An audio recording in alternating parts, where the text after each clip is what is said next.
Assalamualaikum warahmatullahi wabarakatuh.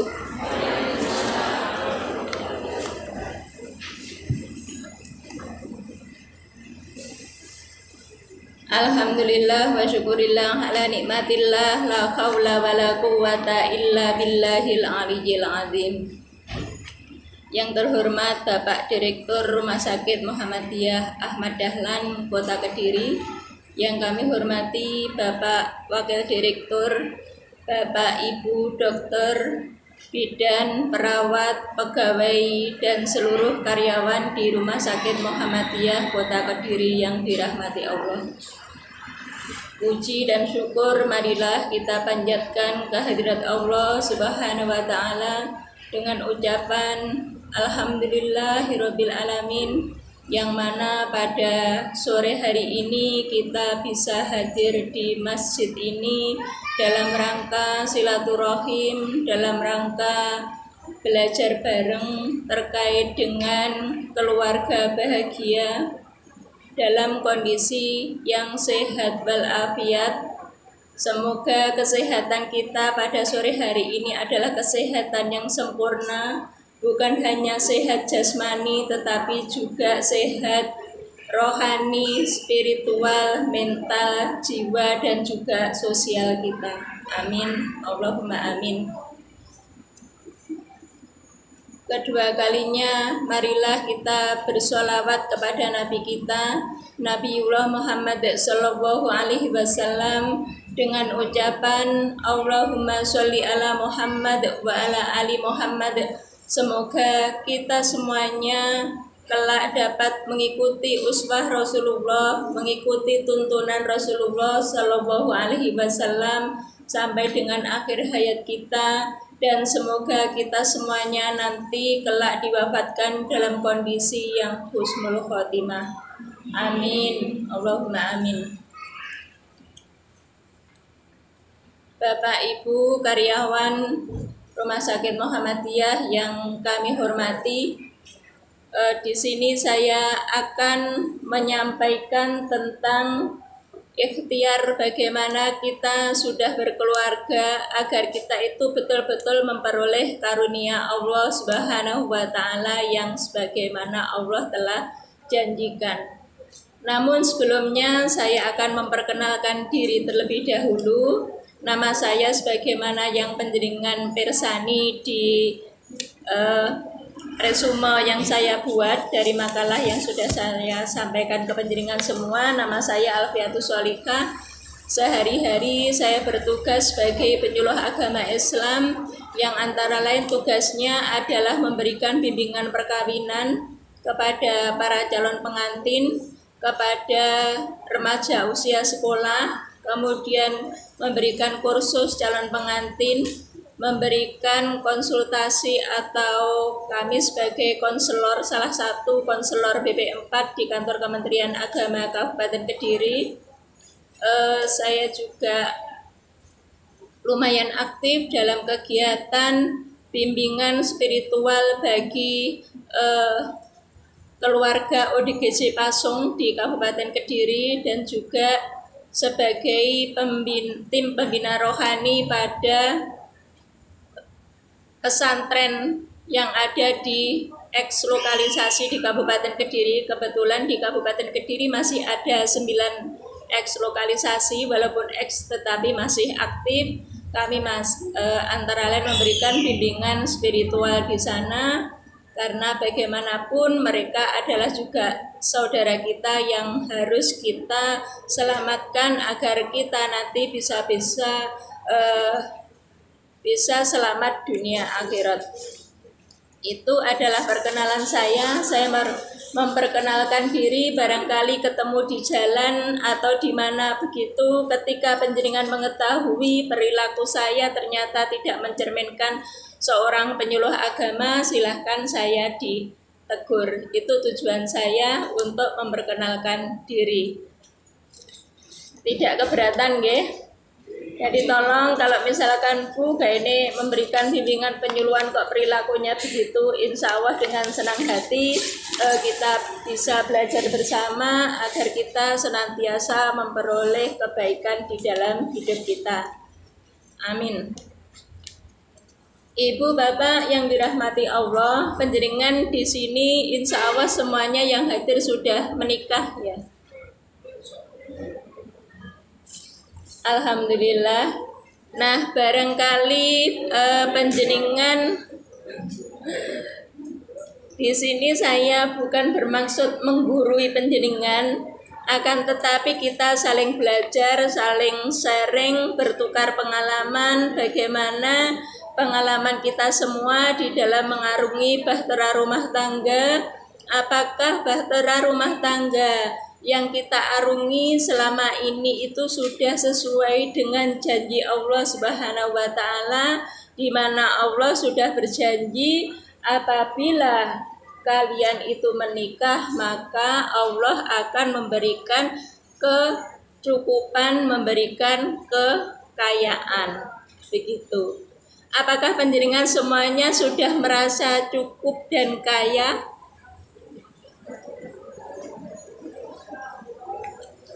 Bagaimana? Beragam ya. Nah, untuk ini bagaimana agar kita rasa gelisah kita selama ini di dalam mengarungi rumah tangga, sebetulnya solusinya itu seperti apa? Marilah kita pelajari bersama. Di mana Allah di dalam surat An-Nur ayat 32 sudah berfirman bahwasannya wa ankihul ayyama minkum wasolihina min ibadikum wa imaikum, dan kawinkanlah orang yang sendirian atau orang yang masih single dan orang-orang yang layak berkawin di antara kalian dari hamba sahayamu yang laki-laki maupun perempuan. Di sini yang digambarkan adalah hamba sahaya. Hamba sahaya itu adalah budak. Yang mana kita ketahui bahwa yang namanya budak itu adalah insya Allah tidak memiliki apa-apa. Dia adalah dalam kuasa tuannya. Akan tetapi Allah berjanji, iyakunu fuqara'a yaghnihimullahu min fadlih. Apabila kalian fakir, jadi bukan hanya miskin, akan tetapi dia fakir, maka Allah akan memberikan kekayaan kepada kalian. Memberikan kekayaan ataupun memberikan kemampuan dengan karunia-Nya. Nah, ini adalah janji Allah yang mana Allah itu tidak pernah menyalahi janjinya. Di dalam surat Az-Zumar Allah berfirman bahwasannya Allah sekali-kali tidak akan pernah mengingkari janjinya. Nah, berarti janji Allah apabila kita itu sudah menikah, kita itu kaya, itu adalah pasti. Akan tetapi janji ini adalah ada beberapa tahap yang harus kita lalui, atau ada syarat dan ketentuan yang berlaku. Jadi sebagaimana kita ketahui kalau misalkan kita dapat bonus paket internet pun itu kita ada syarat dan ketentuan yang berlaku. Maka di sini pun di dalam kita mengarungi bahtera rumah tangga agar kita itu benar-benar memperoleh karunia Allah, ada beberapa syarat yang berlaku yang harus kita lalui apabila kita pengen memperoleh karunia Allah. Tentunya kita sebagai umat Islam yang beriman, insya Allah kita semuanya pengennya mengarungi rumah tangga itu bukan hanya bahagia di dunia tetapi juga bahagia di akhirat. Bukan hanya bahagia semu tetapi juga bahagia yang sejati. Maka itu marilah kita pelajari bahwasannya syarat dan ketentuan yang berlaku pertama kali adalah kita harus melakukan sholat. Jadi syarat yang pertama kita harus sholat. Di dalam Quran surat Al-Fat itu disebutkan bahwasannya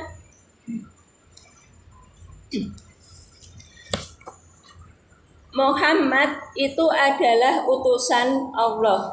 Jadi Muhammadur Rasulullah. Muhammad adalah utusan Allah. Walladzina ma'ahu asyidda'u 'alal kufari ruhama'u bainahum. Dan orang-orang yang bersama dengan dia adalah keras terhadap orang kafir dan berkasih sayang dengan sesama mereka. Jadi maksudnya adalah umat Rasulullah itu adalah benar-benar berpegang teguh kepada agama. Dia konsekuen, untukmu agamamu dan untukku adalah agamaku. Dengan orang yang tidak seagama, maka dia adalah tetap berbuat baik dan berkasih sayang. Itu adalah rumus yang pertama. Nah, bagaimana umat Rasulullah itu?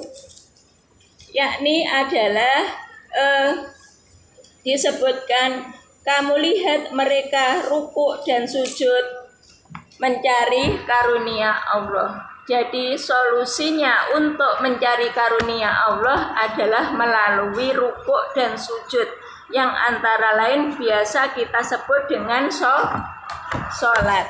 Nah, tarahum rukaan sujadan. Jadi kamu lihat mereka dalam kondisi yang rukuk dan sujud. Itu adalah rumus yang pertama. Nah, kemudian yang kedua adalah kita harus taat kepada Rasul Allah. Di dalam surat An-Nisa ayat 63 sampai dengan ayat 64 bahwasannya Allah berfirman yang artinya, dan berilah mereka pelajaran. Yakni maksudnya adalah umat manusia, terutama umat Islam itu, berilah mereka pelajaran dan katakanlah kepada mereka perkataan yang berbekas kepada mereka. Maksudnya berbekas itu mandes. Mandes itu maksudnya memberikan pengertian yang dalam dan akhirnya benar-benar apa yang disampaikan oleh Rasul itu ada manfaatnya. Dan kami tidak mengutus seorang Rasul, wa ma arsalna mir rasulin illa liyuta'a. Jadi Allah itu tidak mengutus seorang Rasul kecuali Rasul itu untuk ditaati. Jadi itu adalah rumus yang kedua. Rumus yang pertama kita mengerjakan sholat. Rumus yang kedua kita harus taat kepada perintah Rasul kita. Dan kita menjauhi apa yang sudah dilarang oleh Rasul kita. Begitu. Jadi pada intinya, asalkan kita taat kepada ajaran agama, maka insya Allah kita karunia yang diberikan oleh Allah di dalam mengarungi bahtera rumah tangga kita itu akan cepat tercapai. Nah, bagaimana langkah-langkahnya? Langkah-langkahnya bagi penjaringan semuanya insya Allah sudah pernah menjalani. Yang pertama adalah lita'arofu atau saling mengenal. Jadi Allah itu sudah berfirman, ya ayyuhan nas, maksud saya kepada seluruh manusia, bukan hanya orang yang beriman akan tetapi seluruh manusia. Inna khalaqnakum min dzakarin wa unsa wa ja'alnakum syu'uban wa qabaila lita'arafu. Jadi Allah itu sudah menjadikan laki-laki dan perempuan itu untuk saling mengenal. Jadi kodratnya dari Allah itu adalah pasangan laki-laki itu adalah perempuan. Jadi bukan laki-laki dengan laki-laki, bukan, akan tetapi laki-laki juga dengan perempuan. Hewan saja apabila berkembang biak itu juga harus menggunakan lawan jenisnya. Bunga saja pun apabila berkembang biak juga ada antara putik dengan benang sari. Maka dari itu kita alhamdulillah semuanya sudah dipertemukan dengan jodoh kita dan kita berjalan pada rel yang benar, yakni kita berta'aruf atau berkenalan itu juga dengan lawan jenis kita. Nah, yang kedua adalah dengan melamar. Melamar kemarin penjaringan juga sudah lamaran, nggak usah saya jelaskan. Yang berikutnya adalah melalui pernikahan. Sudah menikah semuanya, barangkali ada yang belum yang kedua begitu. Yang kedua atau pengganti yang dulu begitu, barangkali jika ada. Terus yang keempatnya adalah adanya pembagian tugas. Jadi di dalam Islam itu sudah runtut, mulai dari kenalan, kemudian lamaran, kemudian pernikahan. Setelah menikah ada pembagian tugas. Nah, pembagian tugas ini apakah di dalam rumah tangga kita itu sudah betul atau belum? Sudah sesuai dengan yang dituntunkan oleh Allah, yang diperintahkan oleh Allah atau belum? Allah itu di dalam perintahnya bahwasanya ar-rijalu qawwamuna 'alan nisa. Jadi laki-laki itu adalah pemimpin bagi para perempuan, atau para suami adalah pemimpin bagi para istri. Itu adalah pembagian tugas yang pertama, bahwa si suami tugasmu adalah memimpin keluarga. Kira-kira ciri-cirinya pemimpin apa ya? Ada yang tahu? Apa ciri-cirinya pemimpin? Ya, membimbing. Terus apa lagi?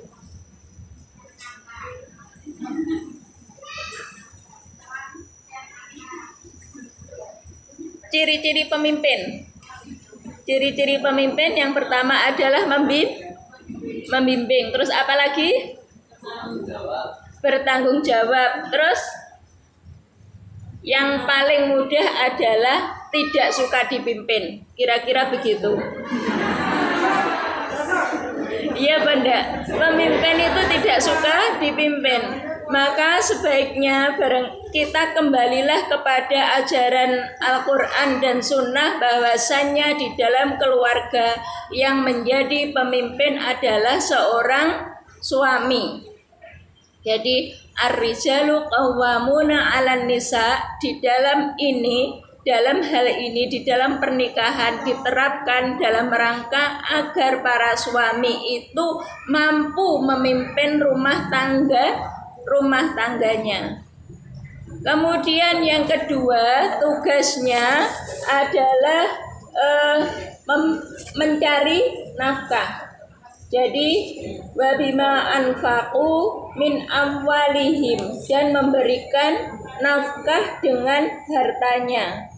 Jadi tugas yang kedua selain memimpin keluarga adalah mencari nafkah atau memberikan nafkah kepada keluarga. Nah, itu adalah tugas si suami. Kemudian bagaimanakah dengan tugas istri? Tugas istri adalah disebutkan bahwasanya yang pertama adalah taat kepada Allah. Yang kedua adalah memelihara diri ketika suaminya sedang tidak ada. Jadi bisa dibayangkan bukan hanya tidak ada di rumah, tetapi sedang tidak ada di samping kita. Kadang kita yang bepergian, suami yang di rumah, maka hal ini pun kita juga harus tetap bisa menjaga diri. Jadi tugas istri itu hanya dua. Yang satu adalah taat kepada Allah, yang kedua adalah menjaga diri ketika tidak ada suami. Nah, itu sama-sama duanya tugasnya. Sebagaimana tertuang di dalam Quran surat An-Nisa ayat 34. Jadi di dalam Al-Quran surat An-Nisa ayat 34 itu tugas kita sebagai istri hanya dua itu. Dan tugas suami juga hanya dua. Nah, selanjutnya setelah pembagian tugas atau maksud saya pembagian kewajiban, akhirnya di dalam Al-Quran itu juga dibagi perannya.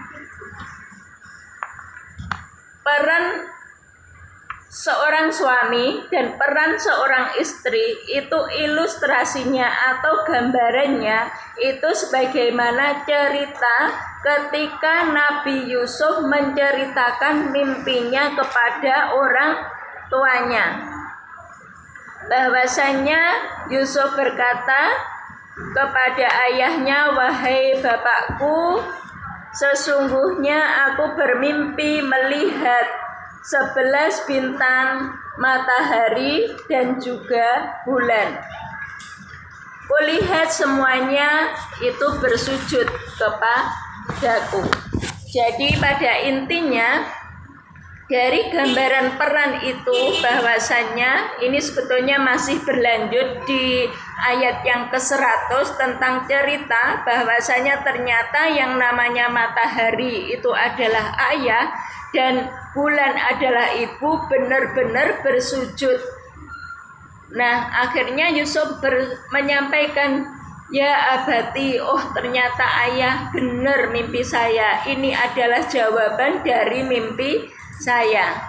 Jadi pada intinya peran seorang suami itu adalah sebagai matahari. Matahari itu fungsinya antara lain apa? Ya, menyinari dunia. Kalau baju itu basah, kena sinar matahari kira-kira kering apa enggak?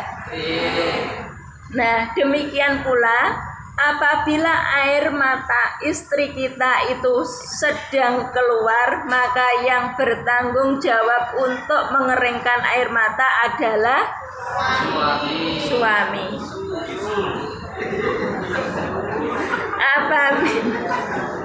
Begitu.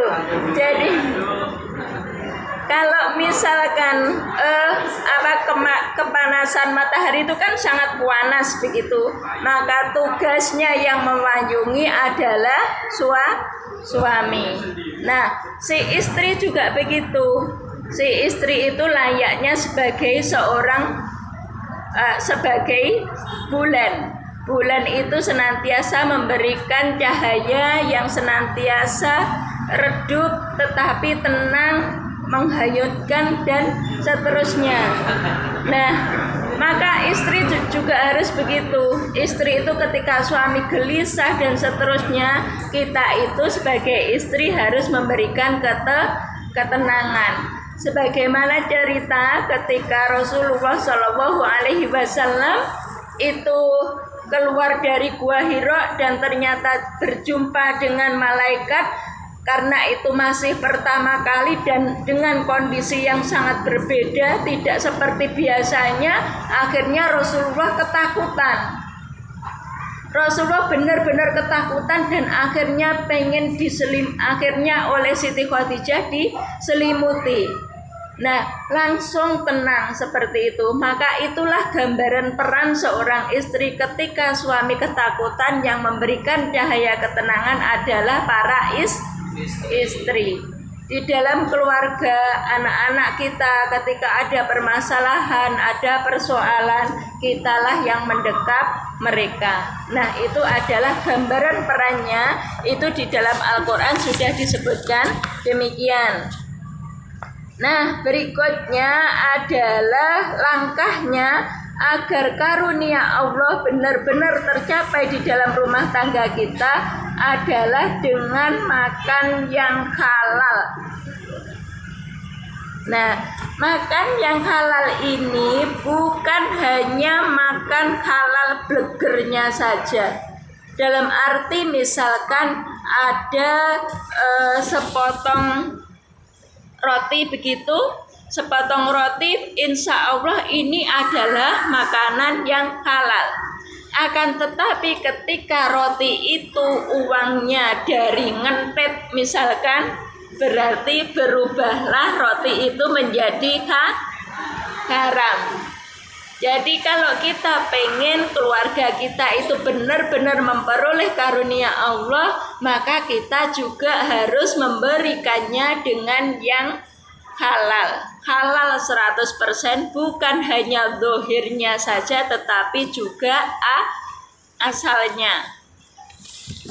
Nah, berikutnya adalah beriman dan bersyukur. Kalau kita pengen memperoleh karunia Allah, maka kita harus benar-benar beriman, benar-benar melaksanakan perintah Allah dan menjauhi larangan Allah atau menghindari larangan Allah, dan senantiasa bersyukur. Terkadang yang gak pinter syukur itu laki-laki apa perempuan?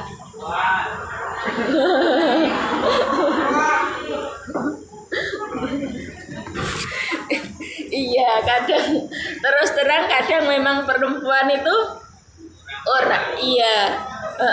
kurang pandai bersyukur. Nah, kalau saya mungkin ini cerita itu adalah berdasarkan beberapa klien yang datang. Itu dari ratusan klien yang datang, barangkali hampir 90% karena mereka tidak bersyukur.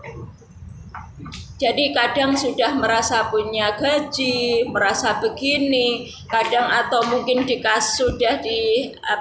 sudah punya suami yang tampan, akan tetapi pendapatannya kurang, akhirnya mereka berpindah ke lain hati. Seperti itu. Berarti antara lain itu adalah ciri bahwa dia itu tidak memiliki atau kurang memiliki rasa syukur.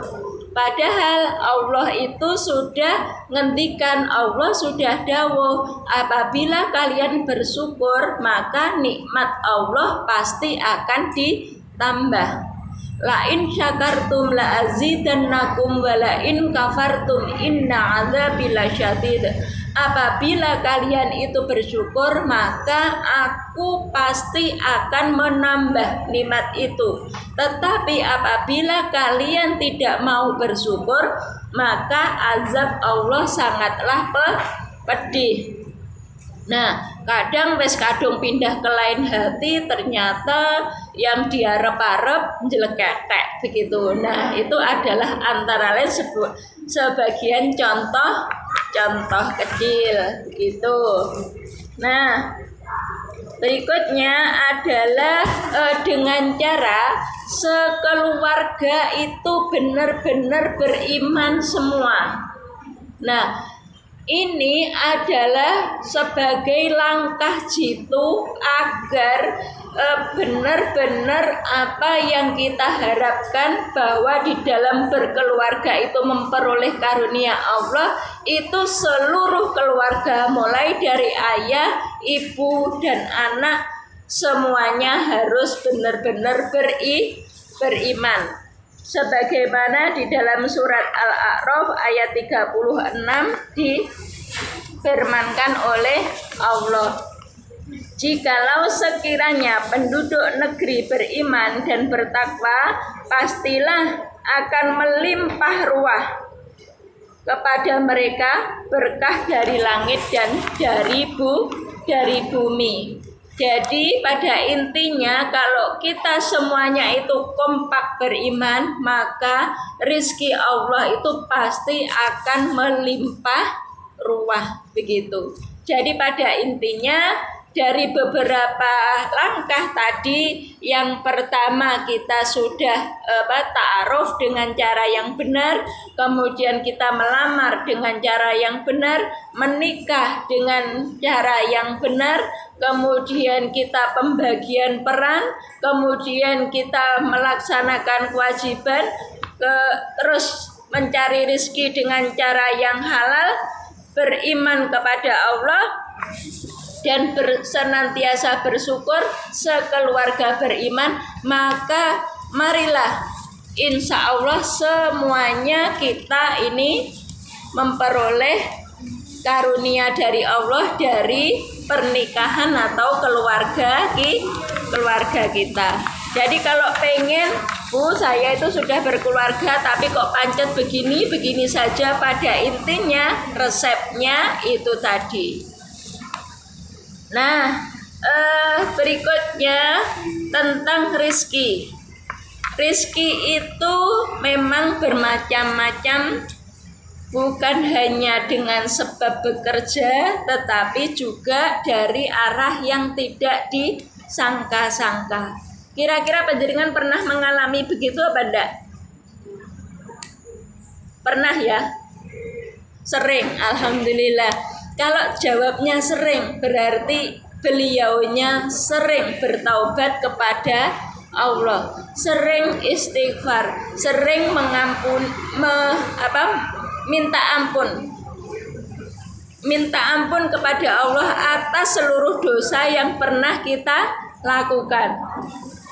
Nah, kalau kita sering minta maaf kepada Allah, sering minta ampun kepada Allah atas dosa yang kita lakukan, maka insya Allah rezeki itu akan datang terus menerus, gak pernah iya kan? Amin. Nah, jadi rizki itu pada intinya ada yang turun dari langit dan juga ada yang kita dapatkan dari bumi. Maksudnya turun dari langit itu adalah dari Allah, yang mana Allah sering kita mintai pertolongan, yang Allah sering atau selalu kita dekati, selalu kita jadikan tempat curhat, selalu kita tauhidkan. Nah, insya Allah rizki itu pasti akan datang dengan cara yang tidak disangka-sangka begitu. Nah, selanjutnya apabila kita itu pengen segera, misalkan yang di sini ada yang pengen naik jabatan, terima kasih, pengen segera naik pangkat dan seterusnya begitu, atau minimal kita semakin disegani oleh anak-anak kita begitu, maka sebaiknya solusinya yang pertama dari Al-Quran kita lakukan, yakni adalah kita senantiasa atau disiplin melakukan tahajud. Jadi resep berikutnya adalah apabila kita pengen naik derajat adalah dengan cara tahajud. Nah, resep yang terakhir, kita sering bertaubat, sebagaimana yang sudah saya centil di awal tadi. Jadi kalau kita sering bertaubat, dari misalkan setelah sholat subuh kita belanja ke pasar, kemudian kita masak sampai selesai, lah kok no kita tadi ketika di pasar misalkan ngerasani atau batin elek, ya wong kuwi begitu. Nah, atau mungkin kita kadang mata kita melihat yang tidak perlu kita lihat. Misalkan ya Allah dodolan karo ngemii begitu. Kadang yang belanja misalkan bapak-bapak Wah, berarti itu tadi kan baru berbuat dosa.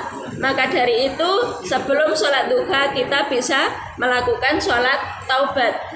Kita laporkan kepada Allah, kita matur kepada Allah, saya telah melakukan dosa ya Allah, maka ampunilah dosa saya. Maka nanti insya Allah itu kita sering-sering membersihkan diri, maka kita termasuk orang yang ahli bertaubat. Begitu. Nah, kalau sudah pertanyaan disodorkan berarti ini ini adalah pertanda sudah mau habis waktunya. Gak apa-apa, bisa membaca sendiri karunia Allah itu seperti apa. Karunia Allah itu bermacam-macam, bukan hanya cukup materi, akan tetapi juga merasa bahagia hati kita. Ada juga yang dikayakan hatinya tetapi materinya hanya biasa-biasa saja. Nah, ini bermacam-macam. Nanti seluruh apa yang kita perbuat di dunia ini adalah menjadi tabungan di akhirat kita nanti. Terus kalau kita sudah melaksanakan sebagaimana yang dituntunkan oleh Allah, langkah-langkah itu tadi, insya Allah kita akan terhindar dari istidrat. Istidrat itu adalah kenikmatan yang sebetulnya itu adalah azab yang berupa nikmat. Kadang kita melihat, ya Allah, koncoku keluar tahu sholat, misalkan batin, si Aki gak tahu sholat, kelakuannya koyok ngono, koyok sogeh ya, begitu. Panjenengan pernah melihat begitu tak? Ya. Terus kemudian begini, ya Allah, karena korupsi ya gak wes anak tapi kok uripe kok toto ya, sekolahnya udah pinter, begitu. Pernah lihat itu tak? Iya, begitu. Jadi itu banyak sekali, barangkali kita ketahui ada beberapa istidrat, dan itu adalah merupakan sebetulnya itu apa ya? Namanya azab yang berupa nikmat. Nah, bagaimana azab yang berupa nikmat itu? Nanti Allah pasti akan memberikan kepada mereka itu siksa yang sekonyong-konyong. Jadi nanti itu entah itu di dunia maupun di akhirat. Biasanya lah ketoke enak bojone papat begitu lah, kok ujuk-ujuk entek resik begitu, ya kan? Pernah melihat begitu kan? Nah, itu adalah antara lain azab yang sekonyong-konyong. Nah, berikutnya, baiklah, selanjutnya akan coba saya baca beberapa pertanyaan dari panjenengan semuanya. Ini naik enggak ya jumlahnya 35? Alhamdulillah. Semoga saya bisa menjawabnya. Kalau saya tidak bisa ya nanti saya pending ya. Yang pertama, apa boleh laki-laki pakai mas kawin? Maksudnya bagaimana ya? Oh, pakai cincin. Saya pikir kalau pakai mas kawin itu tak pikir lah ya, misalkan setelah dikasihkan mas kawinnya terus kemudian dibuat makan bareng, itu boleh asalkan istri rela. Misalkan begini, ya Allah wis bareng wae mas kawin kok ije melu misalkan buat seneng-seneng, ternyata suami kita ikut nimbrung menikmati. Asalkan kalau misalkan istri ikhlas ya ini tidak masalah. Akan tetapi jika ini yang dimaksudkan adalah cincin, jika cincin itu adalah emas maka hukumnya haram. Jadi diharamkan bagi para pria. Emas dan sutra dihalalkan bagi para wanita, sedangkan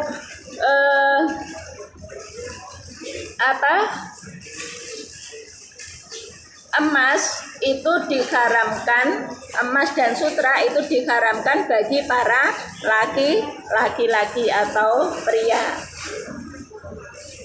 Terus berikutnya yang kedua, jika seorang istri meminta nafkah atau gaji suami, itu apakah dosa?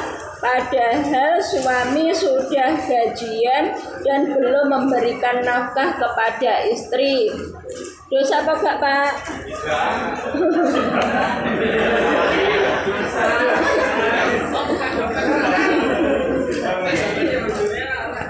Iya, di dalam KHI ayat pasal 34 itu disebutkan bahwasanya suami itu wajib melindungi istrinya dan memberikan segala sesuatu keperluan hidup berumah tangga sesuai dengan kemampuannya. Jadi hukumnya suami itu memberikan nafkah adalah wajib. Terus di dalam Al-Quran juga demikian. Tadi disebutkan bahwasanya para laki-laki atau para suami tugasnya memberikan nafkah kepada istri. Nah, apabila si suami lah kok no meneng ae duwe bojone kurang-kurang kok panggah gandang ngasih nafkah, bagaimana jika istri itu meminta atau nyuwun? Maka hukumnya adalah boleh. Itu adalah haknya para istri. Dan apabila kita meneng ae mek gur batin tok, apa ya kadang iku sing wong lanang ora ngerti lah bojoku wis kerja duwite wis akeh gak usah tak wehi, kadang begitu. Nah, apabila kita itu tidak mengingatkan para suami, kita pun juga berdosa. Karena kalau kita ketahui suami itu tidak memberikan nafkah, berarti dia telah melakukan dosa. Orang yang di dalam keluarga kita apabila ada yang melakukan dosa, yang lain harus mengingatkan. Nah, ini adalah dalam rangka menyelamatkan si suami dari api neraka. Jadi begitu. Yang kedua, bagaimana cara membentengi iman anak menjadi anak yang solih serta solihah di era globalisasi ini. Nah, sebagaimana cerita para rasul bahwa mereka senantiasa mendoakan anak-anaknya. Itu yang pertama. Selain mendoakan, apa yang bisa kita lakukan? Yang pertama adalah mengenalkan Al-Quran sejak dini ataupun sejak kecil. Itu mereka sudah didekatkan dengan Al-Quran, terutama secara dialogis, dalam arti bahwasannya kita itu memberikan pelajaran Al-Quran kepada anak bukan hanya sekedar membaca atau menulis saja, walaupun satu huruf, walaupun satu kata, berusaha semaksimal mungkin kita masukkan ke dalam jiwa anak, kita berikan pengertian si anak. Terus yang kedua adalah dengan cara memilihkan guru yang baik, yang tepat buat anaknya. Jadi buat anak kita pilihkan guru yang tepat. Memilihkan guru itu pun juga harus perlu istikharah. Sekarang itu banyak sekali dikhawatirkan teroris dan seterusnya begitu. Ketoke pondok tahfidz ternyata begini. Nah, itu betul atau keliru? Maka agar kita terhindar dari fitnah, maka kita sebaiknya sebelum memberikan atau menyekolahkan anak kita perlu istikharah terlebih dahulu. Apakah lembaga pendidikan yang kita pilihkan untuk anak kita itu sudah benar atau belum? Terus berikutnya membiasakan seluruh keluarga untuk senantiasa dekat kepada Allah. membuat perpustakaan di dalam rumah. Itu antara lain strategi agar anak kita itu nanti lahir ataupun kelak menjadi anak yang soleh serta sholihah. Pertanyaan yang keempat, bagaimana membangun keterbukaan dan saling menghormati antar suami istri. Nah, ini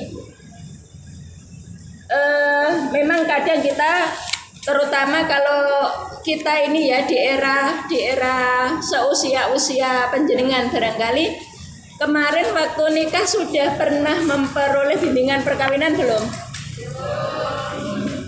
Belum. Nah, memang beda ternyata. Nah, jadi kalau semoga yang ini yang di era mulai 2 tahun ini, bagi mereka yang menikmati bimbingan perkawinan keluarganya langgeng, dan kita pun yang sudah menikah juga langgeng. Nah, solusinya adalah saling terbuka satu sama lain. Nah, nanti bagaimana penjelasannya mungkin nanti saya share link ke Pak Pujiono ya. Pujiono. Ya. Ke Pak Puji. Terbuka satu sama lain, kemudian saling bersabar, saling memaafkan, dan tidak mudah marah. Ini. Yang berikutnya pertanyaan 5. Apakah hukum perjanjian pernikah dalam Islam apakah diperbolehkan? Di dalam KHI pasal 45 diperbolehkan. Ada beberapa syarat dan ketentuan yang berlaku sepanjang perjanjian tersebut tidak melanggar hukum-hukum agama. Terus berikutnya pertanyaan, bagaimana cara mengharmoniskan hubungan pernikahan yang sudah dirasa hambar? Piye carane? Nanti saya share materinya, saya lihat jamnya kok wis cepet begitu ya. Yang pertama adalah memperkuat hubungan dengan Allah. Yang kedua, saling menjaga ibadah. Yang ketiga, saling mencurahkan perhatian. Dan yang keempat, bersyukur kepada Allah. Nanti strateginya atau tata caranya, aturannya bagaimana, saya kirimkan linknya ya Pak. Mohon maaf soal tak lihat jamnya wis mepet. Berikutnya, bagaimana menyikapi perbedaan pendapat suami istri. Kita harus membiasakan musyawarah dan dialog. Ini sebagaimana tertuang di dalam surat Al-Baqarah ayat 233. Berikutnya nomor 9. Apa hukum masturbasi bila sudah menikah? Boleh enggak? Ya.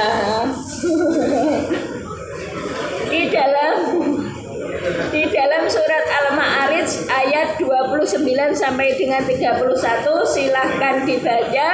Yang pasti di situ pada intinya bahwasanya hukum masturbasi di dalam Islam itu adalah haram.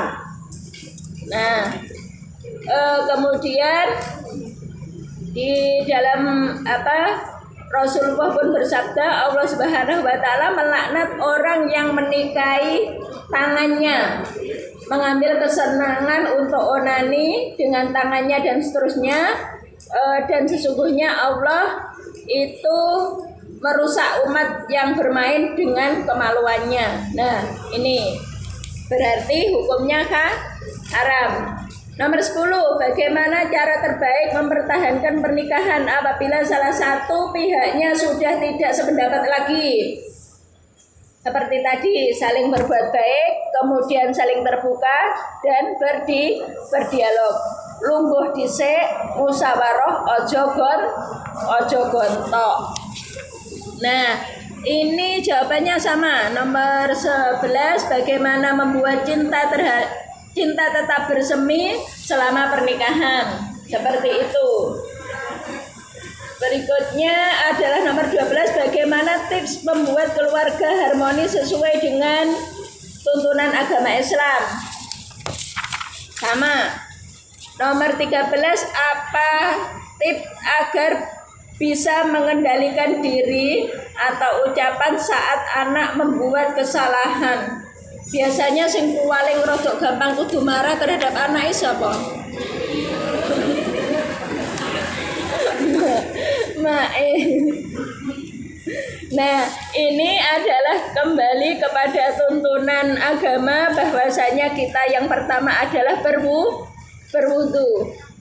Kita berwudu, kalau panggah berwudu kita akhirnya mandi. Kok puanggah akhirnya ya wis lah kita tinggal tidur atau istirahat.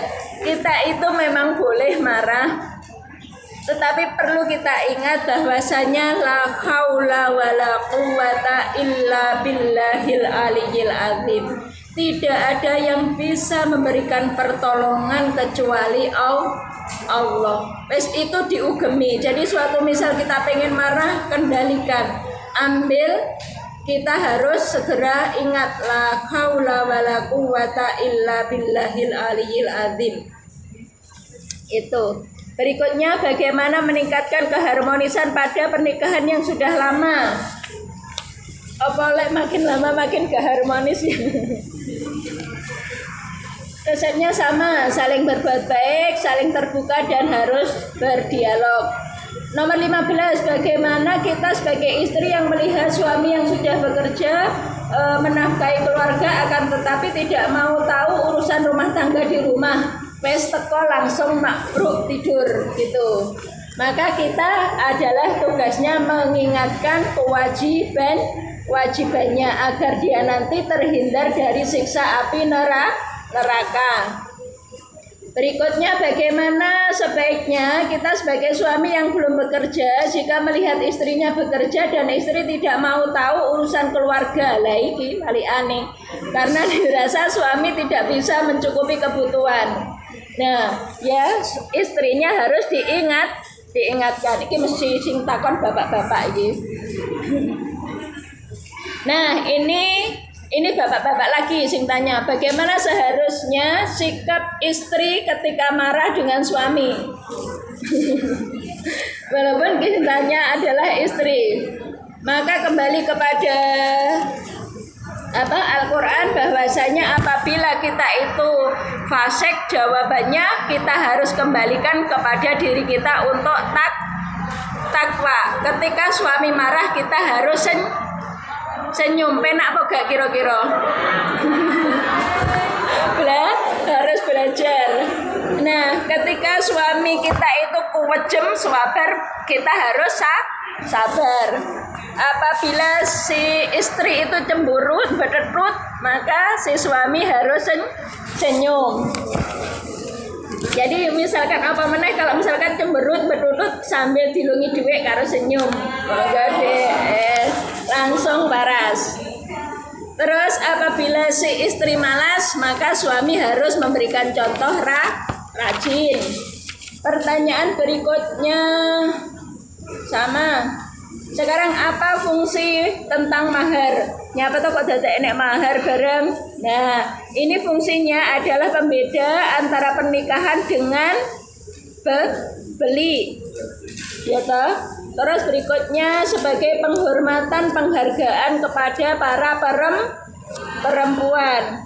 Terus sebagai bentuk keseriusan para laki-laki. Wong lanang lek wis ngoyo mahar berarti tenanan. Terus simbol tanggung jawab laki-laki kepada istri atau kepada wanita yang dinikahi. Berarti menunjukkan dia punya tanggung jawab. Terus sebagai bentuk persetujuan kerelaan si perempuan sudah dinikah oleh laki-laki, maka dia harus konsekuen atas segala yang harus lakukan sebagai seorang istri. Pak Pusiono gimana, sudah 2:30? Ini tak kirim. Oh, sampai bunyi. Baiklah. Berikutnya bagaimana cara menumbuhkan pernikahan yang samawa? Sudah tadi materi hari ini. Berikutnya apabila terjadi pernikahan siri dan mempunyai anak, apakah anak tersebut berhak atas warisan kedua orang tuanya? Nah, di dalam hukum KHI hukum di Indonesia, kompilasi hukum Islam di Indonesia, bahwasanya anak yang lahir di luar perkawinan hanya mempunyai hubungan hak waris dengan ibunya. Nah, ya jadi dia itu misalkan ayahnya meninggal, anak dari hubungan pernikahan siri, dia tidak memperoleh harta waris. Berikutnya nomor 25, bagaimana seandainya ada seorang laki-laki Nasrani pura-pura masuk Islam hanya karena ingin menikah dengan wanita muslim. Nah, ini berarti kalau ternyata dia nanti murtad, maka pernikahannya menjadi fasad atau rusak. Sebagaimana kompilasi hukum Islam ayat 70 atau maksud saya pasal 75 disebutkan bahwa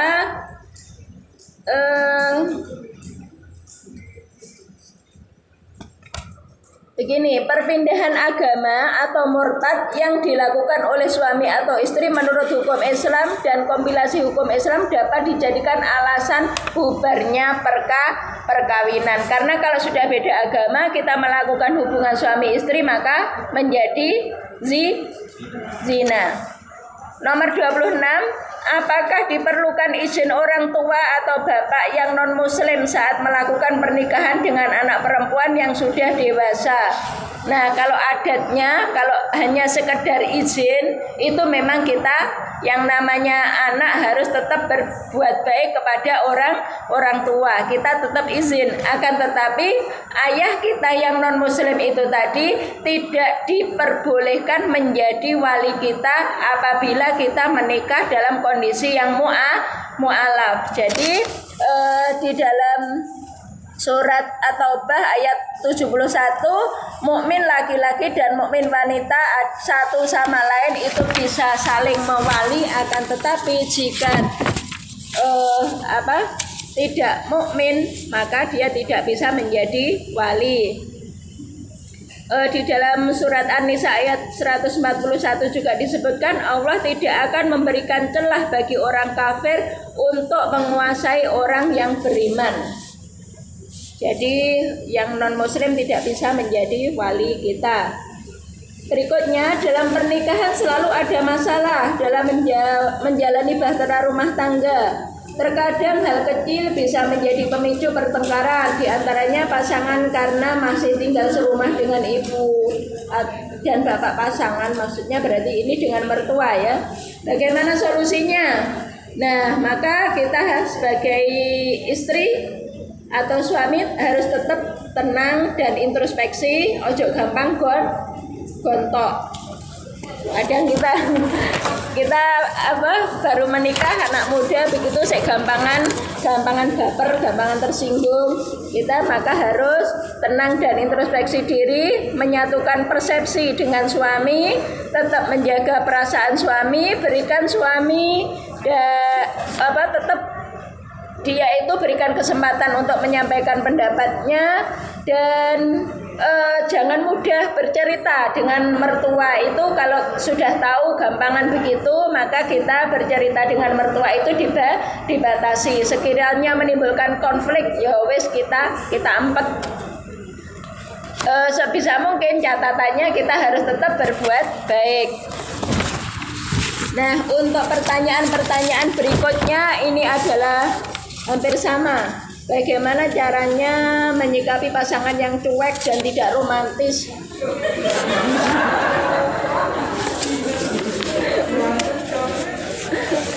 Cuek dan tidak romantis ya lebih baik kita ya seperti kemarin ya.